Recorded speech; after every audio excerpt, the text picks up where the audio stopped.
بسم اللہ الرحمن الرحیم. معزز خواتین و حضرات، السلام علیکم ورحمۃ اللہ. میں ہوں آپ کا میزبان میاں طاہر، اور ہم پیش کرتے ہیں آپ کے لیے پروگرام فتاوی آن لائن.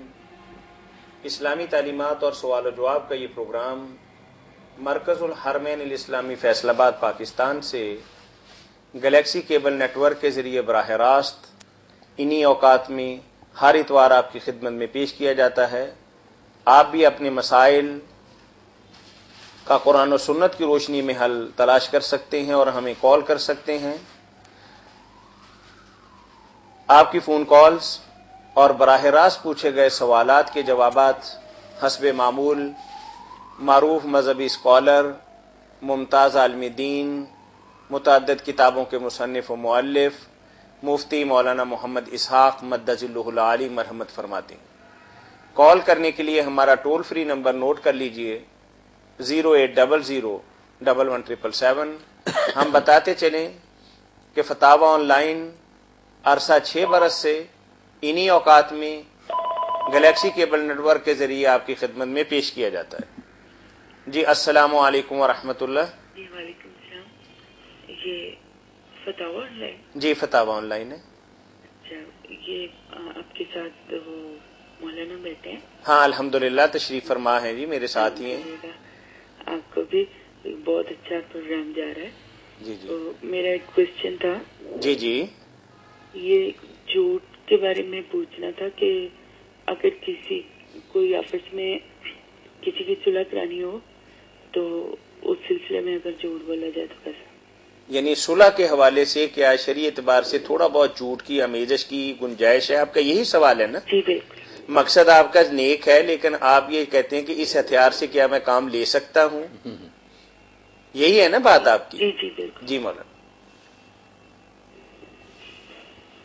یہ سوال جو پوچھا گیا ہے کہ دو آدمی جو آپس میں ناراض ہیں ان کے درمیان صلح کرانے کے لیے جھوٹ کا سہارا لیا جا سکتا ہے، اس بارے میں کیا سہرائی کی بجائے اللہ کے رسول علیہ السلام کا واضح ارشاد ہماری رہنمائی کے لیے کافی ہے کہ 3 معاملوں میں نا کوئی جھوٹ نہیں، اس کو جھوٹ کہنا ہی نہیں چاہیے. ایک یہ صلح کے لیے جو بھی کہیں گے آپ دونوں کا دل ملانے کے لیے، یہ بھی جائز ہے، نیک کام ہے، نیکی ہے بڑی. اور دوسرا یہ ہے کہ آدمی کسی جنگ میں اگر گرفتار ہو جائے، دشمن کے ہاتھ آ جائے ہمارا کوئی سپاہی، تو ہم سے پوچھیں کہ آپ کے اسلحے کے ڈیپو کہاں ہے آپ کا لشکر اس وقت، تو اس وقت بھی جھوٹ بولنا لازم ہے. یہ نہیں کہ جائز ہے، فرض ہے کہ وہ صحیح اطلاع نہ دے ورنہ وہ ساری اسلامی مملکت کو تباہ کرنے کا باعث بن جائے گا. تو جنگ کے دوران بھی جھوٹ بالکل ضروری ہو جاتا. اور اسی طرح جو ہے نا کہ آدمی اپنی بیوی کو خوش رکھنے کے لیے اللہ کے رسول کہتے ہیں، اور کوئی جھوٹے وعدے بھی کرتا ہے، کوئی نہیں سوٹ لا دیں گے، زیور بنا دیں گے، ایسی باتیں اپنے گھر کا ماحول اچھا رکھنے کے لیے، تو اس میں بھی کوئی حرج نہیں. یہ 3 تو بالکل حدیث پاک میں آئے. باقی اس سے امام نبوی رحمۃ اللہ علیہ نے ایک کلیہ ہی بنا دیا ریاض الصالحین میں کہ کوئی جھوٹ جس سے کوئی جائز مقصد حاصل کرنا ہو یا اپنے آپ سے کسی نقصان کو دور کرنا ہو، کسی کا کچھ نہیں بگڑتا، آپ کا مقصد جو ہے نا صحیح حق وہ بھی نہیں مل رہا جھوٹ کے بغیر، یا آپ کو کوئی نقصان پہنچانا چاہتا ہے، جھوٹے کیس بنا کر آپ جھوٹ بولتے ہیں، تو ان سارے معاملوں میں کہتے ہیں بالکل یہ جھوٹ جو ہے نا یہ جائز ہے. بلکہ کئی موقع پر تو فرض بھی ہو جاتا کہ آدمی کوئی آ کر آپ کے پاس چھپ گیا، قاتل اس کے پیچھے لگا ہوا ہے، وہ آ کر پوچھتا کہ فلاں آدمی آپ نے دیکھا، تو اگر آپ بہت نیک بنے اور بتا دیں ہاں دیکھا یہ ہے وہ قتل کر رہے، تو پھر اس قتل کے گناہ میں آپ کو بھی تو حصہ ملے گا. وہاں پھر لازم ہے کہ آپ جھوٹ بولیں میں نے نہیں دیکھا، ادھر کوئی نہیں آیا. تو مقصد کو دیکھنا چاہیے اور نیت نیک ہونی چاہیے. پھر شریعت اندھی لاٹھی نہیں کہ ہر وقت جھوٹ حرام ہے، جھوٹ حرام ہے. نہیں، جھوٹ وہی حرام ہے جو کسی کا حق چھیننے کے لیے یا کسی کو فریب دینے کے لیے آپ کریں. جائز مقاصد کے لیے اگر ایسا کہیں نا، کوئی خلاف واقعہ بات ہے تو کوئی حرج نہیں، نیکی ہے، بلکہ کئی مرتبہ فرض ہو جاتا. جی جی بیوی بات واضح ہو گئی.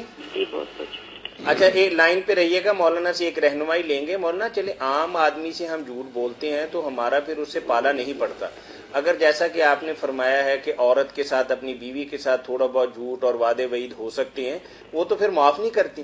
کہ تم تو بڑے جھوٹے ہو، غلط وعدے کرتے ہو، اپنا ڈنک ٹپانے کے لیے ایسا کرتے ہو، تو پھر ایک نئی مشکل گھر پہ بن جاتی ہے. کوئی مشکل نہیں بنتی. ان کو بھی چاہیے کہ دیکھیں کہ ہم نے دونوں نے ساری عمر ساتھ نبھانا، تو ایسے موقع آتے ہیں کبھی یہ کوئی بہانہ بنا لیتا، کبھی ہم بھی بہانہ بنا لیتے ہیں، اس طرح ہی وقت گزرتا جاتا. کوئی بات نہیں، ٹھیک ہے. ماحول خوشگوار رکھنے کے لیے یہ نہیں کہ آپ کے پاس اگر ہے تو آپ جان بوجھ کر بیوی کو کوئی چیز لا کر نہ دیں، یہ بھی آپ کی کنجوسی اور بہت بخل ہوگا. ٹھیک. اس بارے میں یہ حدیث پاک بھی سارے خامدوں کے سامنے رہنی چاہیے کہ آپ نے فرمایا 1 دینار ہے جو تم نے اللہ کی راہ میں دے دیا جہاد کے لیے، 1 سے غلام آزاد کیا، 1 صدقہ کیا، اور 1 سے بیوی بچوں کو لا کر کو کھانے کے لیے. تو فرمایا سب سے زیادہ بہتر جو ہے نا دینار وہ ہے جو تم نے اپنے بال بچوں پر خرچ کیا. اندازہ کرو جہاد فی سبیل اللہ اور خیرات سے بھی بڑھ کر کہا کہ جو دینار تم نے اپنے بچوں پر خرچ کیا یہ ان تینوں سے افضل. اس لیے یہ صدقہ شمار ہوتا کہ آدمی کوئی چیز لائے اپنے بیوی بچوں کو کھلائے، اللہ اس پر ثواب لکھ دیتا ہے کہ اس نے میرا حکم مان کر خرچہ دیا. صرف نیت ہونی چاہیے کہ میں اللہ کا حکم مان رہا ہوں، جو میرے ذمہ نفقہ اور خرچہ ہے وہ ادا کر رہا ہوں. ٹھیک، جزاکم اللہ. جان بوجھ کر جھوٹے نا لارے دے. ٹھیک ہے. وہ تو ایسے نا کبھی مطالبے جو ہے نا ہاتھ سے پڑ جاتے ہیں، پھر ٹالنا بھی پڑتا ہے کہ اچھا کو بکتا. جی السلام علیکم ورحمۃ اللہ. وعلیکم السلام ورحمۃ اللہ. جی on line G فتاوی on line. میں نے مولانا صاحب سے ایک سوال کرنا تھا، کیا فوت شدگان کی طرف سے قربانی کی جا سکتی ہے؟ چلے مولانا، قربانیوں کا موسم آ رہا ہے، چونکہ 15 اللہ دن کے تعالیٰ بعد انشاءاللہ توفیق. قربانیاں ہیں. تو سوال ہمیں یہ آیا ہے کہ فوت شدگان کی طرف سے بعض لوگ ایسا کرتے ہیں عمومی طور پر، کرتے ہیں.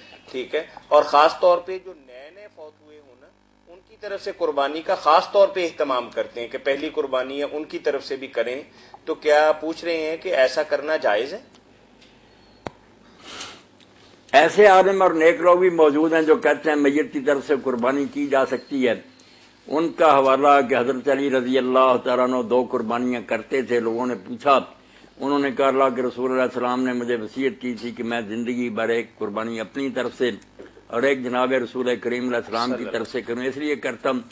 اس سے نکالتے ہیں کہ میت کی طرف سے قربانی ہو سکتی ہے. مگر یہ کوئی بات جو ہے نا ایسی نہیں وزنی، کیونکہ ایک تو روایت صحیح نہیں، اس میں 2-3 راوی جو ہے نا ناقابل اعتبار ہیں جو بیان کرنے والے ہیں، وہ نہیں معتبر نکلے.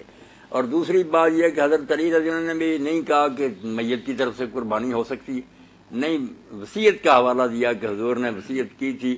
اس لیے ان سے سن کر بھی پھر کسی نے نہیں شروع کر دیا کہ اور صحابہ کا تھا کہ انہوں نے کر دیا، تو نہیں، یہ ٹھیک نہیں بات.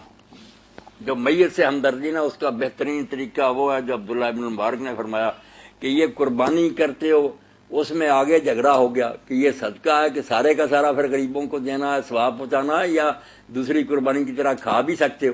کچھ نے تو کہا کہ دوسری قربانی کی طرح کھاؤ بھی، رشتہ داروں کو. انہوں نے کہا 50 ثواب رہے ہو، اب کیا کہتا ہے یہ سارا ہی دینا پڑے، ایک بوٹی نہیں رکھ سکتی.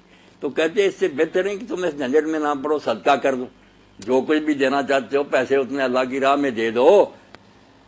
اس کو تو سب مانتے ہیں نا، اس میں کوئی شک شبہ بھی نہیں. اچھا، صدقہ میں یہ شرط ہے کہ جو بھی مال ہوگا اس میں سے کوئی پائی پینی یا کوئی بھی حصہ آپ نہیں رکھ سکتے؟ نہیں، وہ تو صدقہ اسی وقت ہی بنے گا نا جب اللہ کی راہ میں وہ سارا غریبوں مسکینوں کو. فرض کریں کہ آپ ایصال ثواب کے لیے یا جیسے ہمارے ہاں مروج ہے، آپ دیکھ پکاتے ہیں غریبوں میں تقسیم کرنے کے لیے، تو خود آپ سب سے پہلے کھاتے ہیں اور زیادہ بہتر کھاتے ہیں.